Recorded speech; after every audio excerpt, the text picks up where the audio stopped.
je voudrais faire une vidéo pour démystifier l'atteinte d'objectifs parce que évidemment, on entend toujours cette chose de dire que c'est possible d'atteindre ces objectifs, mais malgré tout, malgré le fait qu'on se dise « Ok, oui, c'est possible », il y a toujours cette petite voix à l'intérieur de nous qui nous dit « Je sais pas en fait si c'est vraiment possible ». Et peut-être que tu essaies de la masquer, mais régulièrement, tu as cette petite voix qui revient et tu te dis « Je sais pas si en fin de compte, c'est vraiment possible d'atteindre ce que je veux ». Alors, je voudrais te dire justement par rapport à ça, te donner plusieurs concepts dans cette vidéo justement par rapport à cette petite voix et par rapport au fait d'atteindre ces objectifs, un petit peu ce que je considère en tout cas comme la vérité sur l'atteinte d'objectifs. Premièrement, je voudrais te parler du principe de la maison. Imagine qu'aujourd'hui ta maison, alors c'est peut-être pas le cas, peut-être que tu as une maison super bien décorée, mais imaginons que tu as une maison qui est vieillissante avec le papier peint un petit peu voilà, qui se laisse aller, où il y a plein de choses à l'intérieur, il y a plein de vieux meubles, tu as accumulé beaucoup de choses et tu voudrais faire en sorte que cette maison soit une belle maison. Qu'est-ce que ce serait pour vous la maison idéale? Est-ce que ce serait plutôt une maison avec un intérieur plutôt scandinave, plutôt suédois? Vous savez, ces maisons, bon maintenant c'est surreprésenté un petit peu avec Ikea, mais l'idée c'est pas forcément d'aller chez Ikea, mais l'idée c'est plus le style que ça véhicule, un style un petit peu blanc, un style un petit peu froid, mais en même temps très classe, très design. Ou plutôt au contraire, vous seriez plutôt dans une autre énergie, plutôt l'ambiance cosy, l'ambiance un petit peu chalet, avec du bois, avec une énergie beaucoup plus chaude. Et si aujourd'hui vous voulez justement passer d'une maison qui est une vieille maison où il y a plein de choses à la maison de vos rêves avec une super belle décoration, avec cet effet où quand vous allez rentrer au quotidien, vous allez vous sentir bien, est-ce que c'est possible pour tout le monde? Concrètement, est-ce que tout le monde, est-ce que chaque personne qui a une maison, voilà, une maison qui se laisse aller, une maison qui n'est pas terrible en termes de décoration, peut réussir à avoir une belle maison, une superbe maison?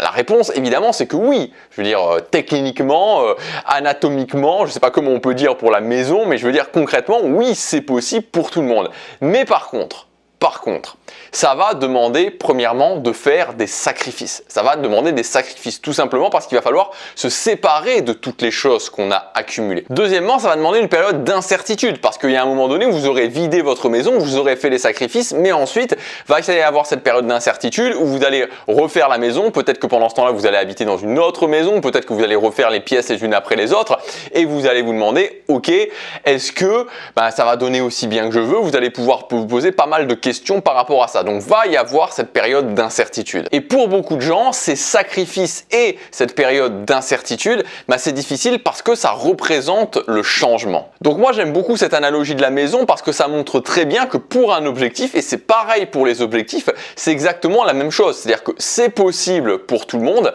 mais ça va demander à la fois des sacrifices et ça va demander aussi du changement. C'est-à-dire qu'on ne peut pas refaire sa maison, on ne peut pas avoir une belle maison si on n'accepte pas de changer ce qu'il y a à l'intérieur, si on n'accepte pas de vider ce qu'il y a à l'intérieur. Et c'est exactement la même chose pour vos objectifs. Donc ça, c'est le premier point. C'est que oui, c'est possible pour tout le monde, mais ça demande globalement à la fois des sacrifices, à la fois du changement. Le deuxième point, c'est que tout est possible, mais beaucoup n'y croient pas. C'est-à-dire qu'il y a beaucoup de gens qui, malgré le fait que justement tout soit possible, malgré tout, n'y croient pas. Et moi, en fait, c'est-à-dire qu'ils se disent, ok, oui, mais je pense pas que moi je puisse y arriver, ou j'ai déjà essayé de faire des choses et ça ne fonctionne pas. Et en fait, moi, ce que je vous conseille de faire, c'est de retirer le « je n'y crois pas » ou « je ne pense pas que ce soit possible pour moi » ça va être beaucoup plus dur que ce que je pense. Parce que la réalité, c'est que tous les gens qui à un moment donné, parce qu'ils ont essayé des choses, parce qu'ils ont essayé plusieurs choses et que ça ne fonctionne pas, ça n'a rien à voir avec le fait que ce ne soit pas possible pour eux d'atteindre l'objectif. C'est tout simplement le fait que entre ce qu'ils pensaient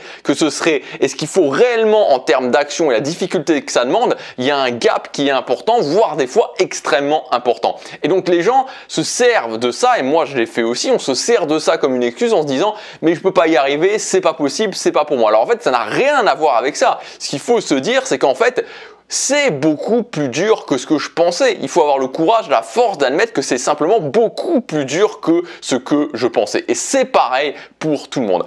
Et enfin, le dernier point dont je voudrais vous parler, c'est le principe de la classe. Qu'est-ce que c'est le principe de la classe? Imaginez une classe avec différents élèves. Il y a des élèves très forts, il y a des élèves très faibles.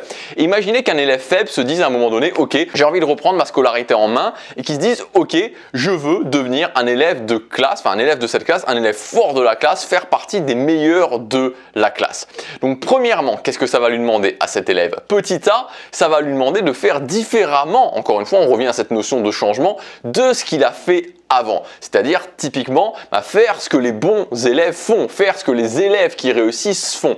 Mais petit b, et ça c'est ça qui peut être aussi démotivant, c'est que malgré le fait qu'il va faire la même chose que ce que les bons élèves font, il ne va peut-être pas avoir les mêmes résultats, ou ça va peut-être lui demander plus de travail, plus d'investissement, plus d'énergie, plus de temps, plus d'efforts, plus tout ce que vous voulez, parce que ces élèves-là, ceux qui sont bons, qu'est-ce qu'ils ont fait? Ils ont développé depuis le temps les compétences du succès pour être bons en classe, c'est-à-dire que c'est peut-être des élèves qui retiennent plus vite, c'est peut-être des élèves qui sont capables de faire leurs travaux plus rapidement, c'est peut-être des élèves qui savent justement vraiment précisément où travailler. Donc ils ont développé toutes ces compétences du succès depuis le temps, depuis un certain temps, et donc l'élève qui veut s'y mettre, il va non seulement devoir faire ce que les gens qui réussissent, donc les élèves qui réussissent font, mais en plus parallèlement à ça développer ses compétences du succès. Et donc c'est vraiment cet assemblage entre à la fois les compétences du succès et le fait de faire la même chose que ceux qui réussissent font, qui fait que je peux atteindre mes objectifs. Donc tout le monde peut le faire. Tout le monde peut y arriver. À partir du moment où vous vous dites ok, je ne peux pas y arriver, remplacez ça par c'est beaucoup plus dur que ce que je pense, c'est ok, c'est normal, ça fait le même effet à beaucoup de personnes. Et les objectifs, c'est avant tout d'un côté la méthode, la méthode, la méthode, la méthode, et d'un autre côté les compétences du succès. Et c'est pas parce que j'utilise la même méthode que quelqu'un qui a réussi que ça va être aussi facile pour moi, ou que ça va être directement facile pour moi, parce qu'il y a toute cette notion de compétences du succès. Alors je voudrais justement vous dire quelque chose un petit peu il y a deux choses que je voudrais vous dire, mais quelque chose d'important justement. La deuxième chose que je voudrais vous dire, mais je vais commencer par le premier point et après vous comprendrez justement le deuxième. J'ai mis en ligne cette semaine un méga pack, ce que j'appelle le méga pack de formation.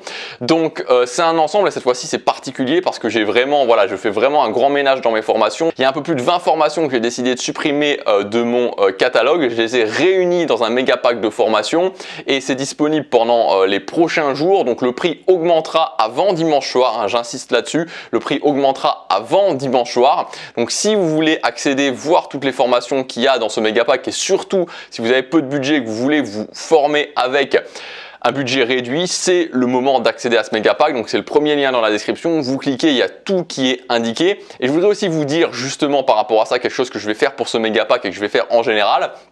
Maintenant, j'ai vraiment envie d'intégrer cette notion où quand je ferai une promotion particulière, donc des promotions comme ce méga pack qui peuvent être cycliques et qui peuvent revenir, je vous indiquerai quand sera la prochaine promotion.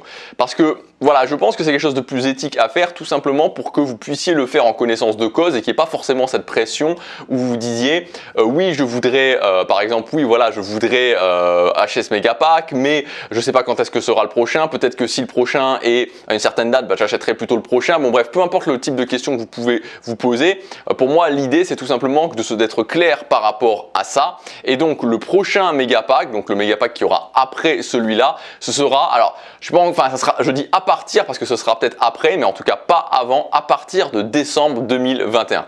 Donc quand je dis décembre 2021, donc c'est pas décembre 2020, c'est pas dans 2 mois, c'est dans 14 mois. Donc à partir de dans 14 mois, il y aura le prochain méga pack. Donc comme ça, vous savez tout, vous savez à la fois la date de ce méga pack là, maintenant ces prochains jours, et le prochain méga pack sera donc dans 14 mois. Si ça vous intéresse, c'est le premier lien dans la description. Je vous dis à demain pour la prochaine vidéo. Chaque jour compte.